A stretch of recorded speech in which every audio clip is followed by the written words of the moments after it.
Finally আমি দেখে নিয়েছি জিও হটস্টারে আসা এমসিইউর animated series eyes of Wakanda. তো কেমন হলো এই সিরিজটা?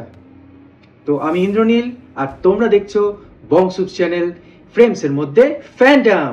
বেশি দেরি না করে চলো শুরু করা যাক। এমসিইউর এই আইজ অফ ওয়াকান্ডা সিরিজটা খুবই লিমিটেড সিরিজ, মাত্র 4টা এপিসোড। তোমরা যদি না দেখে থাকো অবশ্যই গিয়ে দেখে নাও। তো হঠাৎ করে মার্ভেল ফার্স্ট অগস্ট এই সিরিজটা রিলিজ করে দেয়, কারণ এই সিরিজটা রিলিজ হওয়ার ডেট ছিল একটু পেছনের দিক। সিনেমা হলে ফ্যান্টাস্টিক ফোর চলতে চলতেই এই সিরিজটা কোথাও যেন বিনা মার্কেটিংয়ে একটা ছোট ট্রেলার দিয়ে, আগে তো টিজার ফিজার এসছিল, কিন্তু কোথাও একটা ছোট ট্রেলার দিয়ে ফার্স্ট আগস্ট রিলিজ করে দিল।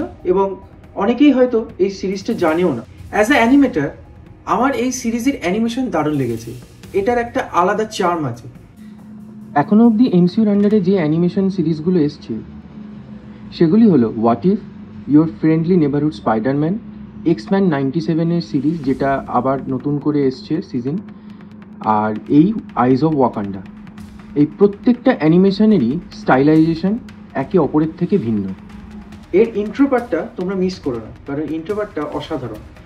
ওটা হ্যান্ড স্কেচের ওপর সেল অ্যানিমেশনের ওপর করা আছে, তো ওটা খুব ভালো করেছে।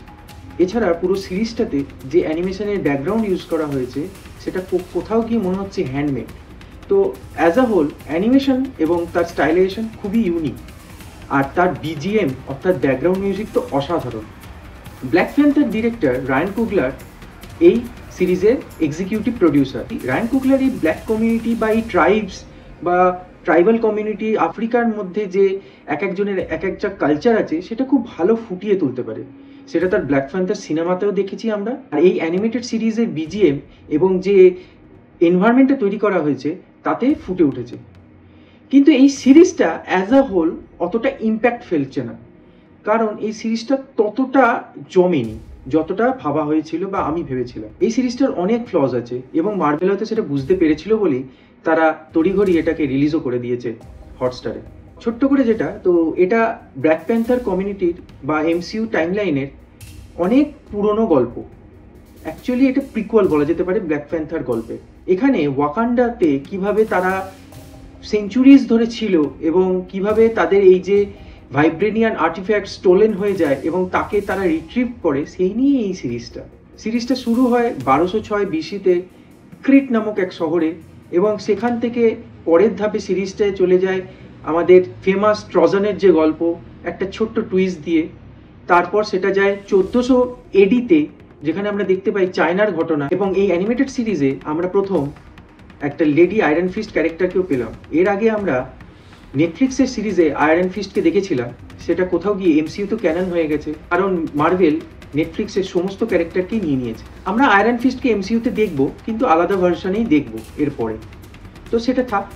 তো যেটা বলছিলাম, এই চায়নার গল্প হয়ে যাওয়ার পর লাস্ট এপিসোড যেটা আসে সেটার নাম হলো দ্য লাস্ট ব্ল্যাক প্যান্থার। তো এই লাস্ট গল্পটা 1896 সালে ইথিওপিয়াতে বেস্ট করে তৈরি হয়েছে, এবং দেখাচ্ছে যে সেই 1206 থেকে এই 1896 অবধি তারা এই মিশনের মধ্যেই ছিল।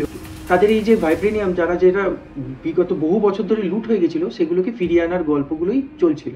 আর এই গল্পটা যেখানে গিয়ে একটা ছোট্ট টুইস্ট দেয়, সেটা হলো যে এটা একটা টাইম ট্রাভেলের গল্প, যেখানে দেখাচ্ছে যে ফিউচারে গিয়ে ওয়াকান্ডাতে একজন লেডি ব্ল্যাক প্যান্থার রয়েছে। তাদের ওয়ার্ল্ডে বাইরের থেকে এলিয়েন এসে অ্যাটাক করে দিয়েছে এবং তাদের ওয়ার্ল্ড পুরোপুরি ধ্বংস হয়ে গেছে, কারণ অতীতে ঘটে যাওয়া কিছু ভুলের জন্য। সেই ভুলটা কিভাবে শোধরায় এবং এই ভুলটাই বা কি, সেটা জানতে তোমাদের এই সিরিজটার অংশটা দেখে নিতে হবে। এবং ছোট্ট করে ব্ল্যাক প্যান্থার সিনেমাতে কিলমঙ্গার সেই মিউজিয়ামে যে চুরিটা করেছিল তার ঘটনাটাকে একটা ব্যাক স্টোরি এনে দিয়েছে, যে কেন এই টাইম ট্রাভেলটা দরকার ছিল এমসিইউর এই ফিউচারটাকে বাঁচানোর জন্য। তো আমি বলবো যে তোমরা এই সিরিজটা অবশ্যই চেক আউট করো। বেশি বড় নয়, তোমাদের ওই 1 ঘন্টা 20-25 মিনিট লাগবে, ওই একটা ছোট ফিল্মের মতো। এবং এখানে তোমরা ব্ল্যাক প্যান্থার কমিউনিটির কিছু এনসিয়েন্ট ঘটনাও জানতে পারবে। তোমাদের যদি আইজ অফ ওয়াকান্ডা ভালো লেগে থাকে তাহলে অবশ্যই জানাও তোমাদের কেমন লেগেছে। আমি তো জানালাম আমার কেমন লেগেছে। আর তোমাদের যদি এই ভিডিওটা ভালো লেগে থাকে অবশ্যই তোমরা একটা লাইক, শেয়ার আর সাবস্ক্রাইব করো। তোমার বন্ধু বান্ধবদের জানাও যে বাংলা এই ধরনের আমি কন্টেন্ট নিয়ে আসছি, যেখানে আমি এই ধরনের super hero genre, manga, anime series নিয়ে কথা বলছি। তো তোমাদের সাথে আবার দেখা হবে স্ক্রিনের এপারে বংশুশ্রের সাথে পরবর্তী ভিডিওতে। এখনের মতো বাই। সাবস্ক্রাইব করুন আমাদের বংশুস চ্যানেলকে for latest news and updates.